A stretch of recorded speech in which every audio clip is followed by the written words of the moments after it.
Okay, Sergio Lopez, I'm gonna try to make this quick. Shout out to Sergio Lopez. The reason why I'm trying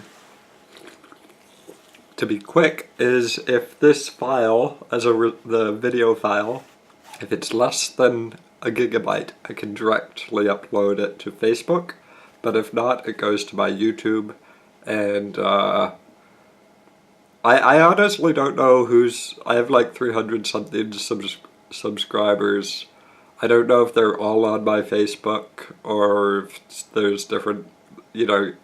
Anyways, my point is, I think some of the people from my YouTube would probably get bored of always seeing these Coca-Cola videos.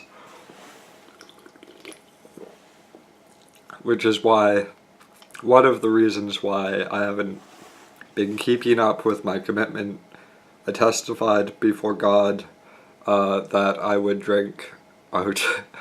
Whenever I like blaspheme God, I get this little feeling in my head like he's saying fuck you or something. Anyways, I hope. Yeah, you can swear online. I don't know.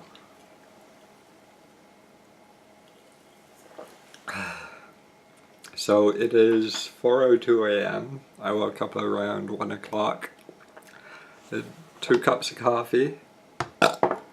And now I'm on a Coke, so a fair bit of caffeine. I had 5 hours sleep, 4 hours the night before. I'm feeling with it, like I can tell just by speaking in this video that my brain's functioning well enough to form fast, coherent sentences, which I was having problems with the other day.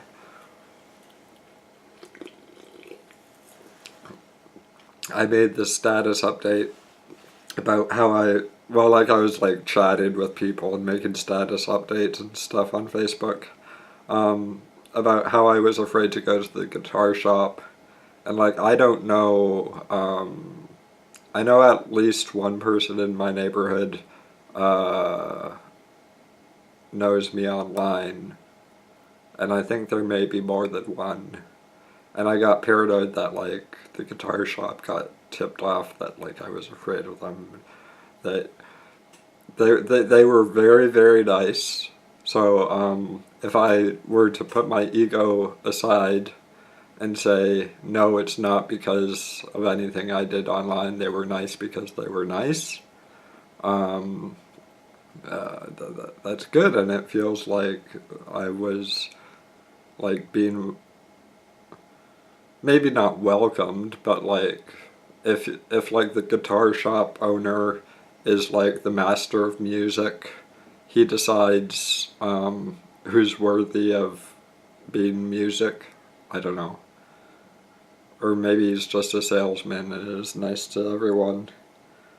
I'm not sure if I'm not finishing my sentences, I think, and I'm not sure if the viewers are understanding the points I'm trying to get at, but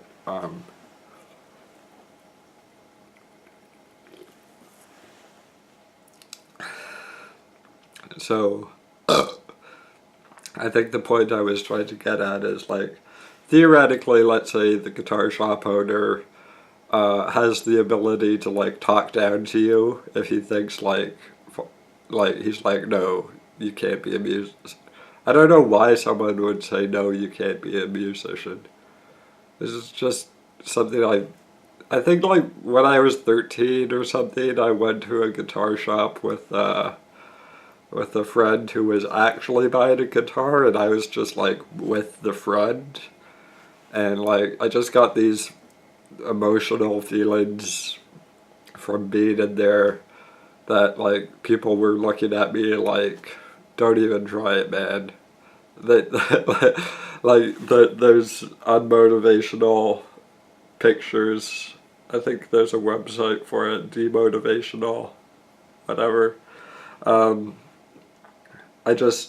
I felt, and you know, maybe that was an early sign of my mental illness, that I felt that people said I should be a musician. this is probably going on YouTube at this point. So, where was I? Yes, so I felt like people thought I wasn't qualified to be a musician. I remember when I was young, people would be like, "Hey Ben, we're starting a band. You should check us out." And I would say to them, "Oh, can I be a singer? I have a really weird voice, so maybe that might be good because like I don't know, like some styles of music having a weird voice is good." And like this was when I was young, so like everyone was, I guess maybe some of them might have like 1 or 2 years experience, but like everyone was basically on the same level. So me asking to be a singer like wasn't like completely out.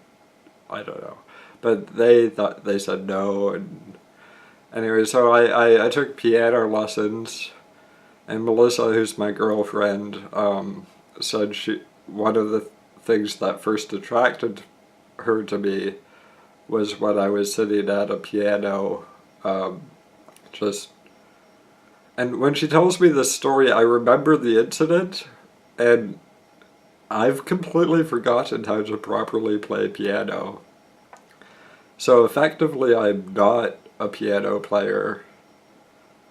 I know some concepts about, I don't, I don't know.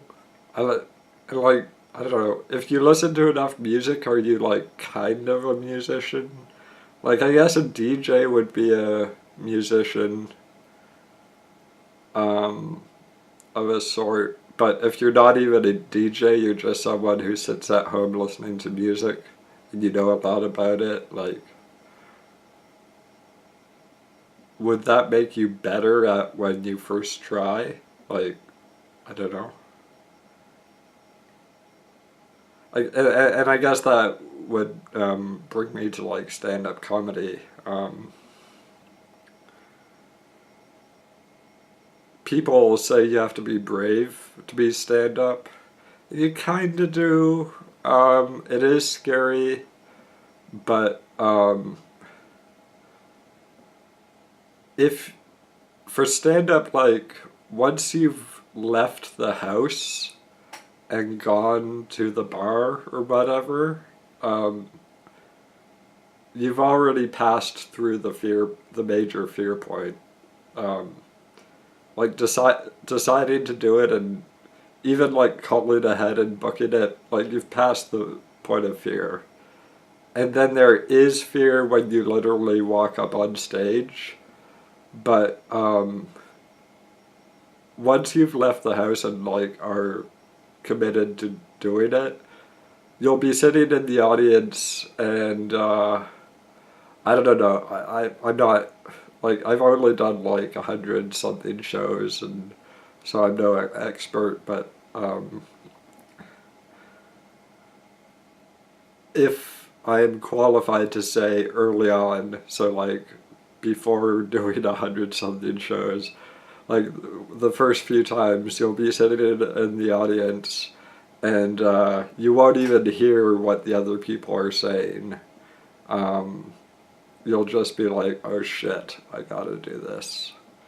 And like that is like, I guess that's a form of courage, like because you're going, oh shit, this is scary.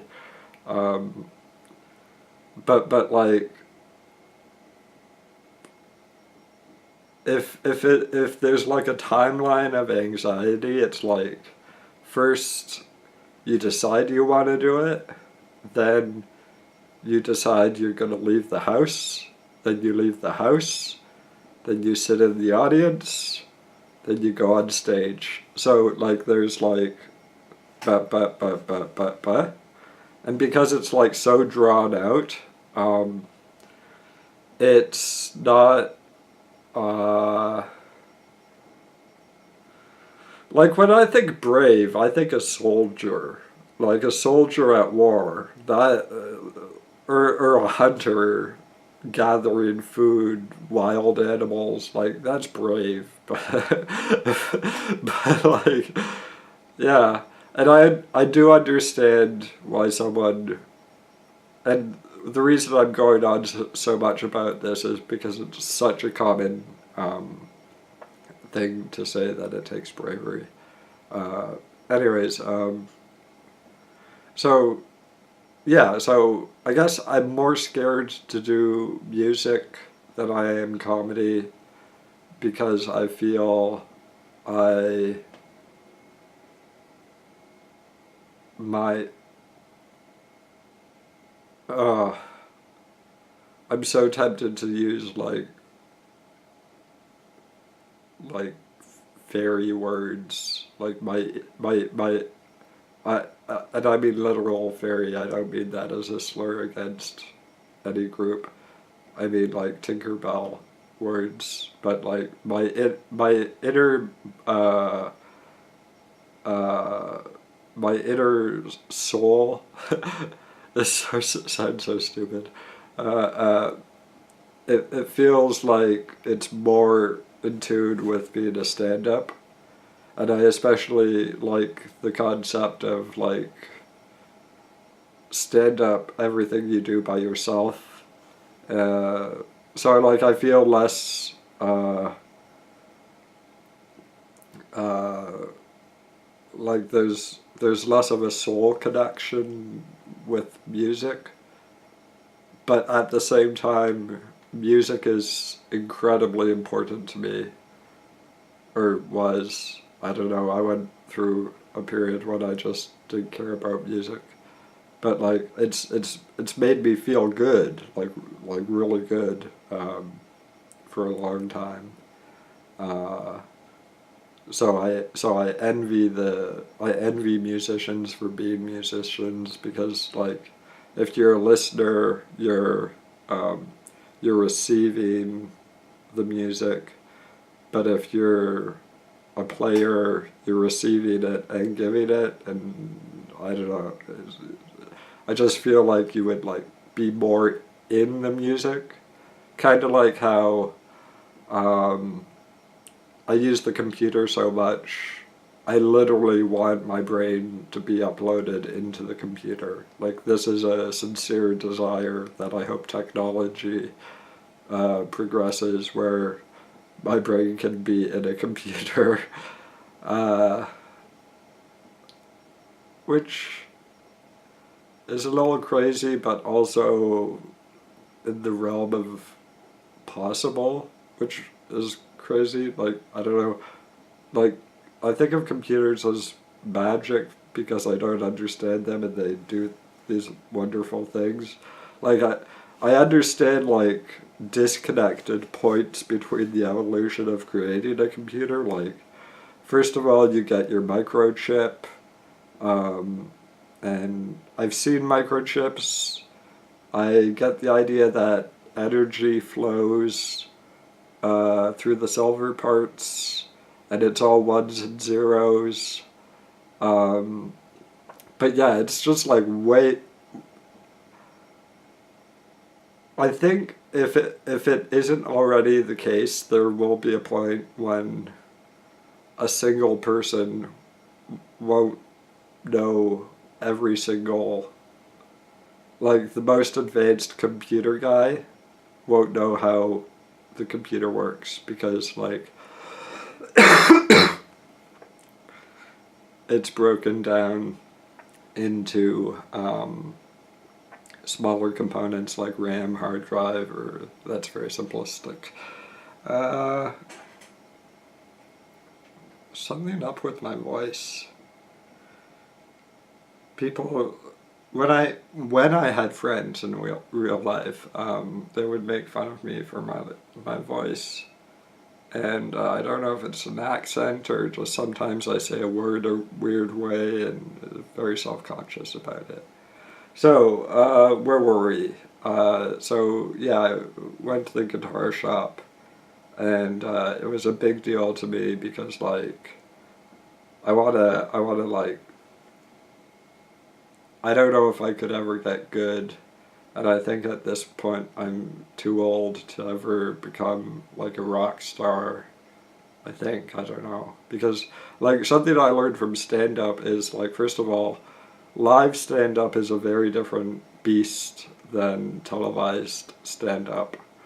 There's similarities, like, if you watch a lot of televised stand-up, um, you will know what to expect, more or less, by going to a live show. Um,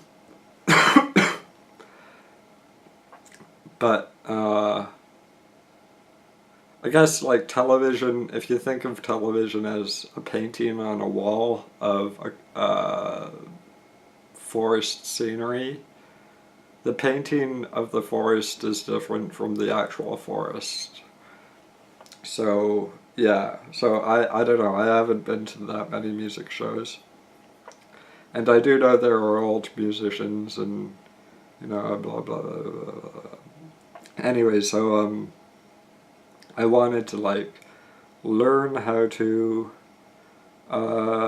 do the guitar thing, and I guess maybe partly from my stubborn stand-up background, I wanted to do it all by myself. And by the way, in real-life stand-up, um, there's a community around it, and unless you're a jerk like me who purposefully doesn't talk to your co-workers, there is, like, socialization.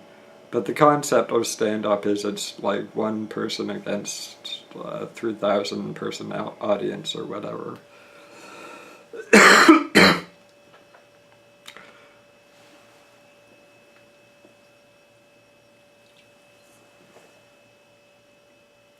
So I've developed a game plan on how to learn the guitar. And I've spoken to people about how I've been pursuing it, which I don't want to get into because I find it embarrassing, and to say it out loud would be even more embarrassing.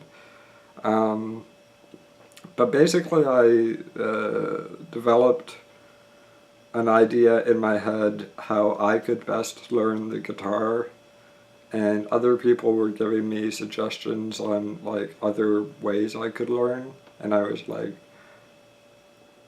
I was trying to be delicate about it, but I was just saying no, like, this is what I'm going to do, this is how I'm going to learn. And I think music, most of the time, or the music I like, is usually collaborative. Okay, Sergio, I haven't finished this Coke, but I need to poo, so I'm going to end the video.